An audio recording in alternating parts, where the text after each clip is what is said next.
Hello everybody and welcome back to another video for the day. We are heading back into r/AmITheDevil, and if you guys would love to be absolutely amazing, show your support and see more videos like this one in the near future, be sure to hit that like button, leave a comment down below to start up them wholesome internet discussions, and if you guys have not already, subscribe to the channel and turn on the notifications. Also, if you guys would love to save 10% on your next order of gamer subs, use code Tommy at checkout or click the link down below. It'll automatically apply the discount to your transaction and it helps support the channel. Judge me, always the backbencher, but I ranked in the top 3 of school. The top guy was on a national level, too good. I admired and envied him. Went to one of India's top engineering colleges, where I pushed boundaries, asked uncomfortable questions, became a bench maker, did well in academics, but messed up campus placements despite plenty of opportunities, considered an MBA, scored a 98th percentile in my 3rd year, but it didn't feel right. I was lost. Started drinking heavily, got aggressive, always was. I was a psychopath, short temper, violent tendencies, spent years in the gym, built muscle, got into more fights than I can count. I've taken more punches than I've thrown, had legal trouble for beating a guy outside of a bar. It wasn't the first time, probably won't be the last. I didn't have much exposure to the world. My father didn't guide me much, but my mother has been my pillar. She is the only person I truly respect. I started working in a low-paying job and quickly realized I was better than my peers. I lived with guys who hired call girls, talked to them, but never indulged. It didn't sit right with me. I kept moving up, changed jobs. Eventually, I pursued a master's degree from one of the top universities in the world. It gave me a perspective, refined my skills, but didn't change who I was at my core. Fast forward, I now work for one of the world's top financial institutions in a sought-after division. The pay is good, not top tier, but enough. The drinking problem lingered, countered by 1.5-hour workouts 4 days a week, brain fog, antisocial, if it's not outright hostile. In Mumbai, I met a Gujarati girl, call her A, and she is someone a lot of guys will give up their right arm for. Spent a lot of time together, traveling, restaurants, pubs, call it dating if you want. I call it 2 friends spending time together. Never even touched her, apart from the times that she stretched her hand toward mine. Her father invited me for breakfast. I knew what that meant, but I didn't take it further. I feel sorry for the father. He is a respectable man. I wasn't the right guy. Eventually, I moved into my own 2 BHK, lived alone, never had relationships, thought though I had opportunities, women wanting to visit my place for dinner, coffee shops felt more comfortable. Then I met her, in a different city, gorgeous, ambitious, career-oriented, with past relationship baggage. I told her straight up that I respect loyalty, and I've held myself to that standard. I could have used money to buy ass, but I didn't. I'm still the same guy. Less drinking, but the temper remains. Fistfights come too easily. I've spent hours talking to her, and she is beginning to see what kind of person I am. I am a psychopath. I think I love her, something I've never felt before. The question is, am I worthy of love? Am I fit for a civilized society? A PS, no DM please, not looking for any relationships or affairs. I cannot possibly cover everything in one post. I can answer specific questions. Oh, don't worry, dude. I don't think anybody's gonna be DMing you hoping to start a relationship. Yeah, I'm fairly certain this post is not gonna get you any women in your DMs. I can absolutely guarantee you that. Or at least it does get anybody in your DMs. It's not gonna be for the reason you think you're gonna get it. But yeah, just make sure you don't DM him or anything. He's not interested in relationship or affairs, you know. I don't know what flex he thought this was going to be, but definitely not going to work out how they thought it was going to be. How to deal with the new reality? I don't love my girlfriend, and I miss my ex-wife slash best friend. I made some stupid choices 2 years ago, and I hate my life. My ex-wife, we are both 28, and her birthday is actually coming up, and so I'm reminiscing. We will call her Jess for the purpose of this post. Jess and I were high school sweethearts and best friends. We were together since freshman year of high school. We would literally laugh about everything together. I'm smiling as I type this. We went from best friends to boyfriend and girlfriend in the span of a couple of months. Funny story, I didn't even realize she considered me her boyfriend until she introduced me to her parents as her boyfriend. We had kissed once and never spoke about the kiss again at that point, lol. But I was ecstatic. Everything was great. We got married, and she was genuinely the greatest wife that you can ask for. 2 years ago, I screwed up. You know, one thing that bothered me was I only had S with her. We were both each other's first and only. I also never found her that physically attractive. She was above average, but I liked her because of the connection that we had. One day, when I was out with my friends, Michael and Rob, I got wrapped up with this woman, Sydney. She is stunning. A few drinks and I get her number. I was conflicted, but Michael encouraged me. He wanted me to go test and see what I like. Rob didn't. He found Jess's and I'd story heartwarming, and said that it's great. I wish I had listened to Rob, but I didn't. I pursued it, and decided to give myself a year hall pass. I would do anything for a year, and then stop when Jess and I start trying for a baby. Well, Sydney got pregnant. At first, I didn't believe it was mine, because we only did mess around with the rubber once.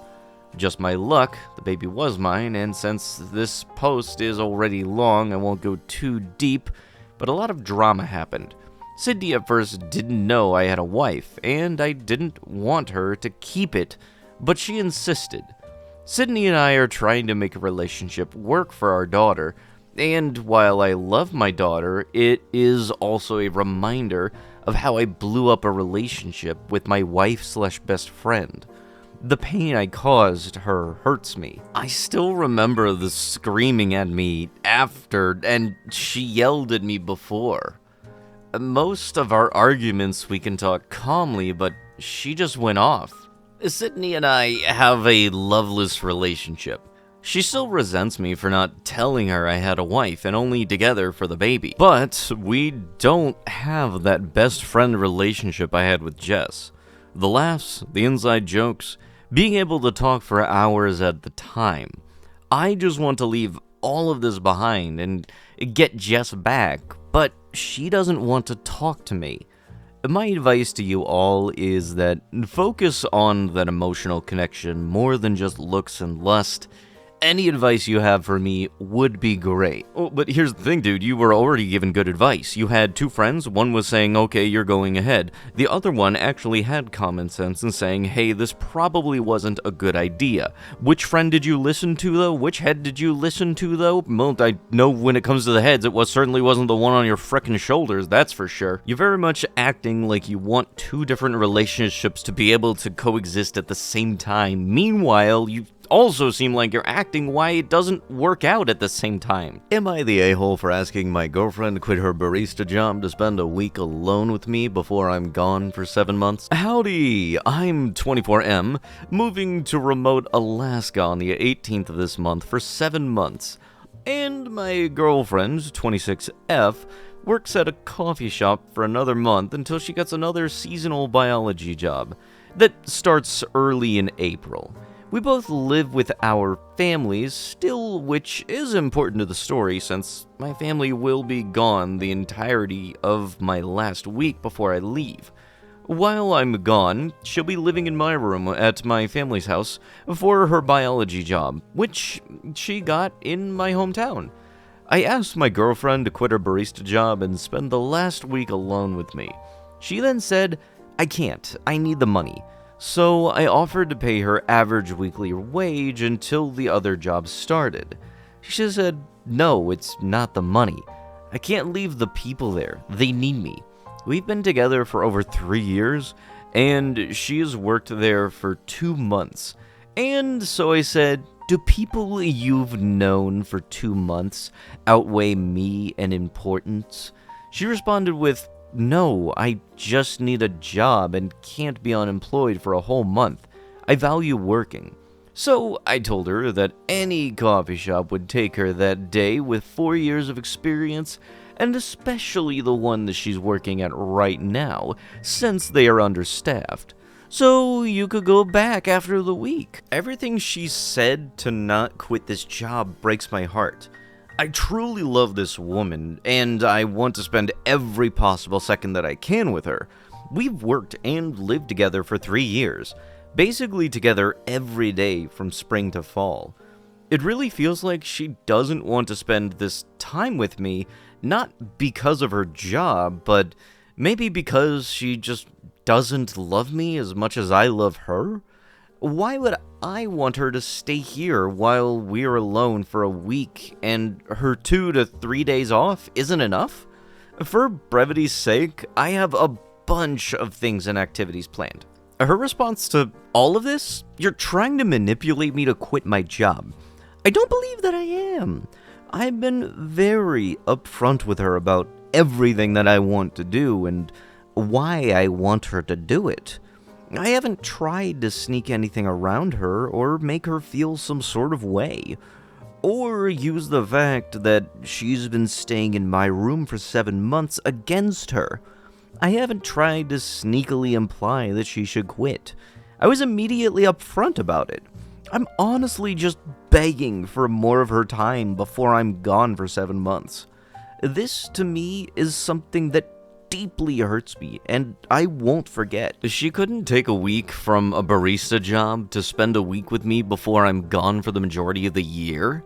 Am I the a-hole for asking my girlfriend to quit her barista job to spend a week alone with me? Yes, you certainly frickin' are. You're not asking her to take a weekend to spend time with you. You're asking her to leave her job just so that you can spend a week with her. Why not just ask her, "Hey, are you able to take this week off?" Or did you not ask about that ahead of time enough? I haven't heard from my 23F boyfriend 26M since last night. How do I get him to communicate? My boyfriend of almost a year now, Tom, fake name, is very upset with me right now. I messed up in a horrible way, and now my boyfriend hasn't spoken to me since last night. My boyfriend shares his birthday with one of my friends who is a party promoter and was turning up for his birthday. The issue was, unfortunately, the lounge and party that my friend, James, was on is the same day as my boyfriend's birthday dinner. My boyfriend just wanted to have dinner with me and his friends, and then a romantic evening today. I made a mistake and lied to my boyfriend, and told him that I was sick so that I can go to the lounge with James. I shouldn't have done it. I really enjoy this particular lounge, and it is always his turn. Still, James, his girlfriend, and my friend all told me to just have dinner with my boyfriend, and I didn't listen. So I went and I turned my location off and prevented my boyfriend from being able to see my story. I told my friend to use the Instagram setting to prevent my boyfriend from seeing her story, and she lied and said that she did, but I'll deal with that later. After pre-gaming, we went out to the party, and at this point, my boyfriend thinks that I'm asleep. The text. Tom says the dinner was amazing and you would have loved it. But okay, get some rest, babe. I love you. I'll be playing the game. I'm glad that you had a good time. I wish I could have came. What game are you playing? And good night. Love you too. Oh, it's Detroit Become Human. I didn't reply and went out, and at 12:32 I get a text. LMAO, you are hilarious. I'm a freaking fool. He then sends a screen recording of me taking shots from a friend's story. LMAO, you also said that you don't have money, so you couldn't get me a birthday gift, but buying expensive bottles for other people? I'm just freaking stupid. LOL. I just noticed he unshared his location with me and blocked me everywhere. I cursed out my friend, but she claims that she thought that she removed him from being able to view her story, but I think she did this on purpose. I was calling and apologizing, but text was not delivering. I took an Uber to his apartment, and they have 24-hour concierge. Even though they know me, they said they can't let me in without his permission. He unblocked me just to call me, and he was crying, and he just said, please leave, and I wanted to melt.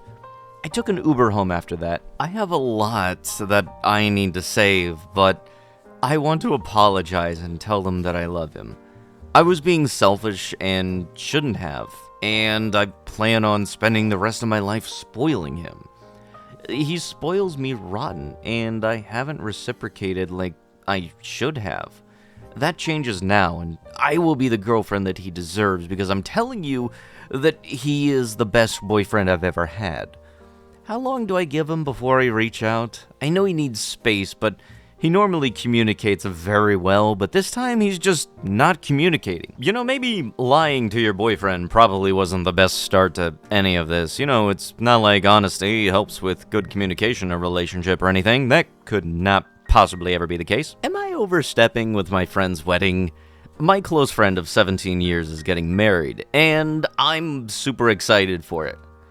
She got proposed to about 3 months ago, and when she told me, I got emotional because she's grown so much over the years within herself, and honestly though, a lot, so it's great to see her in a happy place and a relationship where she gets cherished. I got a bit too excited and started planning a Pinterest board of ideas that she'd like and a PowerPoint deck of resources for planning. We went through it together, and she really appreciated it as it helped her choose her color scheme and get a better idea of her wedding dress. I figured it would help her have a better visual of what she would want, since she's not that girly, so she doesn't know about these things in detail, and wasn't the kind of girl that was planning her wedding since high school, so it's super exciting. And her partner was also appreciative, then said that the PowerPoint deck was helpful. She's currently busy with work and planning 3 civil events in May, which is just family overseas, and just sent her save the dates for the actual wedding in August. And I have concerns that she's a bit too chilled about the planning, especially when it comes to the dress. I was suggesting to her that we should start booking appointments for her in bridal boutiques now, as wedding season is approaching and it gets busy, but she was saying that also people are hunting for dresses and their wedding is in 2026, and she spoke to some former brides. So I just said okay, and she should let me know if she needs any help, as I didn't want to overimpose. But I have concerns. She's a kind of person that is very last minute when it comes to planning, as I'm the opposite, and I'm kind of the person who provides to book things at least a week in advance, and put things in the calendar.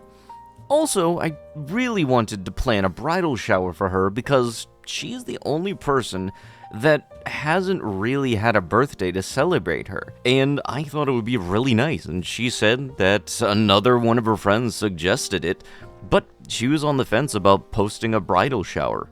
I didn't really want to do anything massive, but something intimate to celebrate how it would be really nice, which I'm trying to convince her to be on board with it, but also questioning myself if I'm overstepping that way, as I do want to respect her wishes, but I also want to make sure that she has the best wedding and feels loved and celebrated, as it's such a special time for her. Also, she said that she's not having a maid of honor or bridesmaids, as she's just didn't want the stress of choosing. I'm looking for advice on brides that have been here because I'm not married, so I don't have a clue, but would love some advice and feedback. Look, there's absolutely nothing wrong with being happy for your friends whenever they get engaged. There is a bit of an issue when you're so gung-ho for it. You kind of come off as the type of person that tries being a wedding planner of sorts for them, when very much is likely they already have something planned, even if they don't vocally tell you it or make it very obvious for such when it comes to whether or not these plans are being made. You acting like there aren't any plans or that they don't have the common sense to start planning stuff ahead of time is, it's gonna kind of mess things up between you two. Am I the a-hole for making my stepson pay me back after I caught him stealing? I've raised my stepson Liam since he was around 4 years old. His mother isn't really in his life, and I've always raised him like he was my own. That includes trying to instill certain morals into him, and dishing out punishments and rewards they needed. I wouldn't call myself a strict parent at all, but there are certain things that I'm strongly against. Namely, lying, stealing, and a lack of accountability.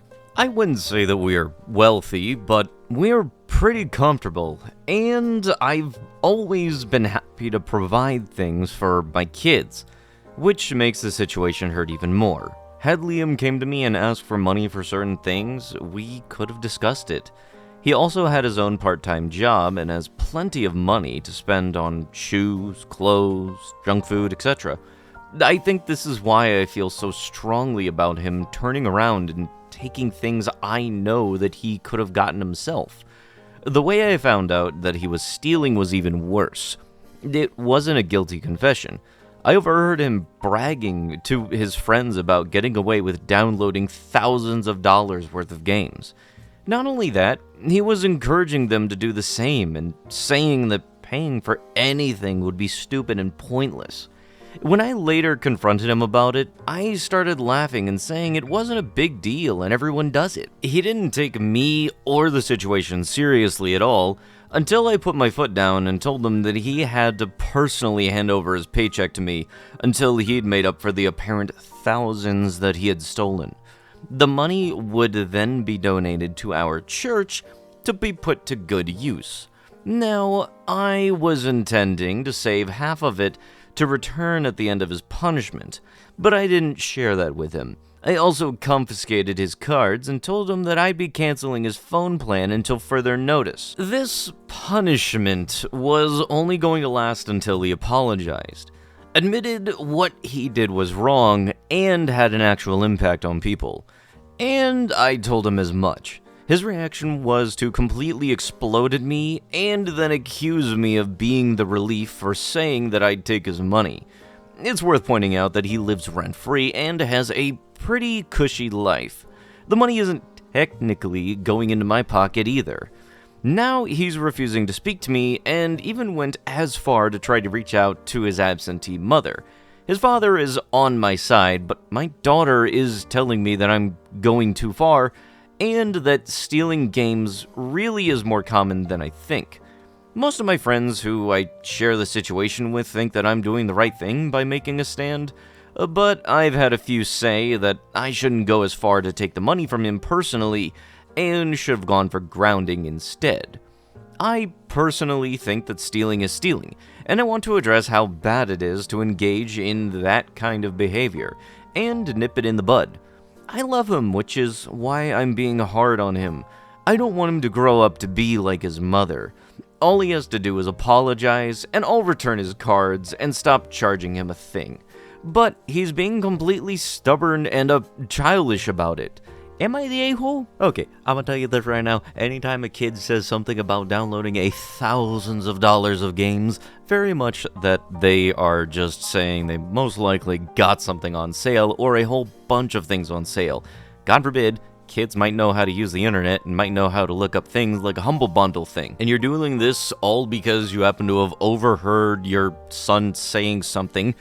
Doesn't even prove that they actually did steal anything. You didn't ask them, can you show me the stuff that you said that you stole, or that I am accusing you of stealing? No, you just went straight to the punishment. But with that, that is going to have to be it with the video. If you guys would love to be absolutely amazing, show your support and see more videos like this one in the near future, be sure to hit that like button, leave a comment down below to start up them wholesome internet discussions, and if you guys have not already, subscribe to the channel and turn on the notifications.